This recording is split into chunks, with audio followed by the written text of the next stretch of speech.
अब बाराबंकी पुलिस की एक कहानी सुनिए। पिछले साल बाराबंकी के मसौली थाना क्षेत्र में हाईवे के किनारे एक महिला पुलिस कांस्टेबल की लाश मिलती है और लाश देखकर लग रहा था कि वो कुछ पुरानी है, 1-2 दिन पुरानी लाश है।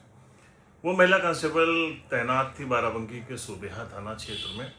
उसके बाद जब ये घटना हुई, हड़कंप मचा।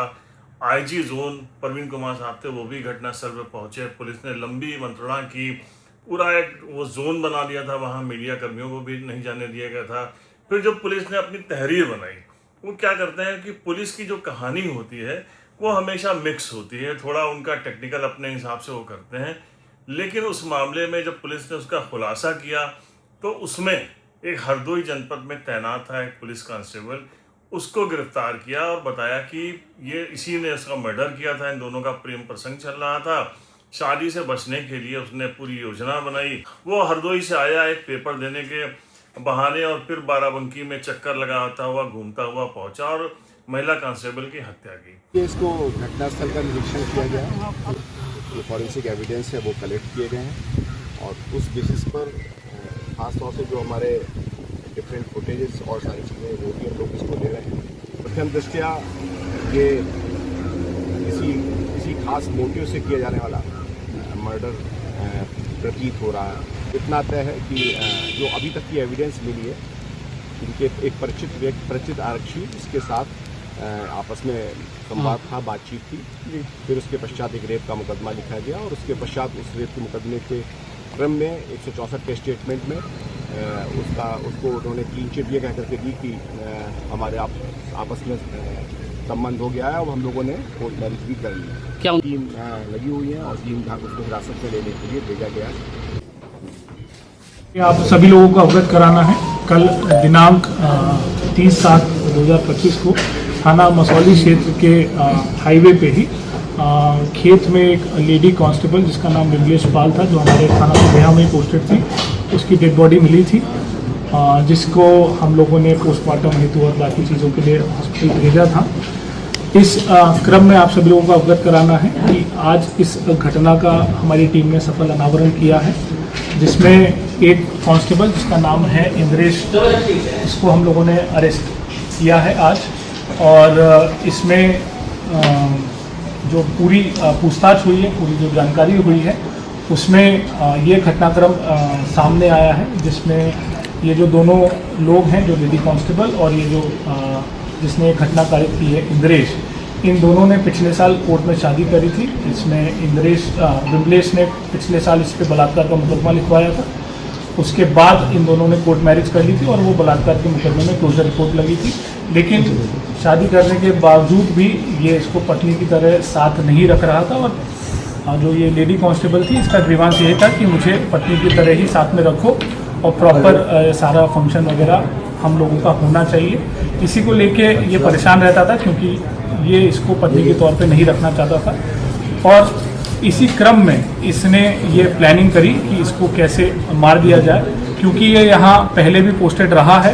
ये जो व्यक्ति है इंद्रेश, यहाँ पहले बाराबंकी में ही पोस्टेड था, तो इसको सारे रूट वगैरह पता थे और इसको टाइमिंग भी पता थी कि कब जो रोड है वो सुनसान रहती है, कब पुलिस की ड्यूटीज कहीं और रहती है, कब ज़्यादा व्यस्तता रहती है। उसी को ध्यान में रखते हुए इसने प्लानिंग करी, जिसमें दिनांक 27/7 को संडे था। उस दिन रामनगर जो लोधेश्वर महादेव मंदिर है वहाँ पे भीड़ रहती है और वहाँ पे इस महिला कांस्टेबल की ड्यूटी भी लगी थी। तो इसने पता कर लिया कि वो उसकी ड्यूटी कब लगी है और वो कब जाएगी। उसी का फ़ायदा उठाते हुए ये लखनऊ से अपनी वैगनार गाड़ी से यहाँ आया। इसने मेन रूट का इस्तेमाल नहीं किया ताकि इसकी गाड़ी का कहीं पे भी डिटेक्शन ना होने पाए। वो जो ऑफ रूट है वहाँ से होते हुए ये मेन हाईवे पे पहुँचा। जब ये महिला वहाँ पे जा रही थी, इसको रास्ते में रोका, इसको बातचीत करने के बहाने से वहाँ पे रोका, 10-15 मिनट इनसे बातचीत करी और फिर वहाँ खेत में जब जो ये लेडी कांस्टेबल हैं, इनको टॉयलेट के लिए जाना था, तो ये जैसे ही खेत में नीचे उतरी, ये पीछे से उसको धक्का देके उनका गला दबा दिया, जिससे वो अधमरी स्थिति में हो गई। और फिर अपने कार के जो पाने से इस महिला के सर पे 3-4 वार किए, जिससे उसकी वहीं पे मृत्यु हुई। कलिंग किए, जिसमें तमाम CCTV फुटेज और BTS और सर्विलांस का इस्तेमाल करते हुए हम लोगों ने ये चीज़ और एविडेंसेस निकाले हैं, जिसमें ये व्यक्ति लखनऊ से बाकायदा अपनी वैगनार गाड़ी से यहाँ आया। करीब हमारे पास 5 फुटेजेस भी मिली हैं जहाँ बीच में ये जाता हुआ दिख रहा है, और फिर घटना कारित करने के बाद भी हमें सीसीटीवी फुटेज मिली है। इसके अलावा जो इन लोगों की आपस में उस घटना वाले दिन की जो बातचीत है, उससे भी काफ़ी हमें क्लू मिले हैं, जिसमें इसने शाम को 7 बजे इस महिला से बात करके उसकी लोकेशन ली और फिर अपनी प्लानिंग उस हिसाब से की। लेकिन पुलिस की जो थ्योरी थी वो हाई कोर्ट में बिल्कुल नहीं टिक पाई, और हाई कोर्ट ने टेक्निकल इश्यूज पे जब पूरी जानकारी ली तो इस मामले में बेल दे दिया, और उससे ज़बरदस्त तरीके से बाराबंकी पुलिस को इसमें फटकार भी लगाई। हमारे साथ हाई कोर्ट के वरिष्ठ अधिवक्ता हैं फारूक अयूब साहब। फारूक भाई, क्या है ये पूरा मामला? 27 जुलाई 2025 में एक मसौली थाने में मुकदमा दर्ज होता है, जिसमें एक विमलेश पाल महिला कांस्टेबल जो सुबेहा में पोस्टेड थी, उसका मर्डर हो जाता है। उसमें जो अभियुक्त बनाया जाता है वो इंद्रेश मौर्य बनाया जाता है। आफ्टर दैट 30 तारीख को उसका पोस्टमार्टम होता है, और पोस्टमार्टम में जो मृत्यु का संभावित समय है वो 3-4 दिन पहले का बताया गया था। और जो सुबेहा थाने में जीडी एक एंट्री की होती है, उस पर इनकी 27, 28, 29 कंटिन्यू ऑन ड्यूटी थी, और जो ड्यूटी रजिस्टर होता है उस पर इनकी सिग्नेचर है, जीडी में इनकी एंट्री है। ये मानते हुए एनाबुला कोर्ट ने माना कि वो कोई दूसरी महिला है, ये महिला जब ऑन ड्यूटी थी तो मर्डर का कोई सवाल नहीं है। अच्छा, उस पर जब प्रवीण साहब आए थे, प्रवीण कुमार साहब आए थे, उन्होंने बताया था कि इसकी ड्यूटी लगी थी महादेवा मेले में लगी है, उसके बाद मजीठा मेले में ड्यूटी लगी थी, वहाँ ड्यूटी करने गई थी। तो ये कैसे निकला कि ऑन ड्यूटी कैसे इसको दिखाया गया? जीडी में एंट्री क्या है ये मामला? देखिए, जीडी में एंट्री होती है कि कहाँ पोस्टेड है क्या है, और ड्यूटी रजिस्टर में इनकी सिग्नेचर हैं। जो एक डेट में महादेवा में ड्यूटी पे थी, दूसरी डेट में एक मजीठा मेला था, उसमें ड्यूटी लगी हुई थी। कोर्ट ने जब जीडी और ड्यूटी रजिस्टर तलब किया तो उसमें ये सब चीज़ें सामने आई। ड्यूटी रजिस्टर और इसकी जीडी के लिए डिस्ट्रिक्ट कोर्ट के वकील साहब ने एप्लीकेशन वगैरह भी दी, वो भी यहाँ कंसीडर नहीं हुई, वो रिजेक्ट हुई।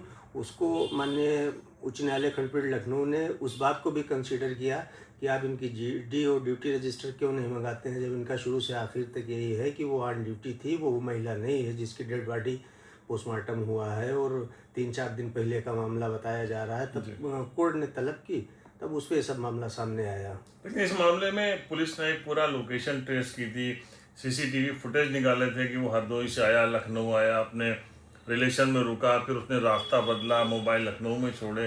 तो ये फैक्ट्स क्या कोर्ट ने नहीं चेक किए? वो कोर्ट ने कंसीडर किए, लेकिन ऑल द फैक्ट्स जो है वो कहा फॉल्स एंड फैब्रिकेटेड है, बिल्कुल गलत है, इनमें कोई तथ्य नहीं। जब वो पहले ही दिखा रहे हैं कि वो थाने में मौजूद है, तो दो चीजें एक साथ नहीं हो सकती। वो एक साथ नहीं हो सकती हैं, वो फेक था, सब फेक था। जो देखिए, एक चीज़ और हमने वो भी देखी है, इनकी वैगनार से बताते हैं लखनऊ से चले और देवा होते हुए और जहांगीराबाद मसौली होते हुए घटनास्थल की लोकेशन उन्होंने अपनी जो सीडी बनाई केस डायरी, उसमें उसका जो है विवरण किया है।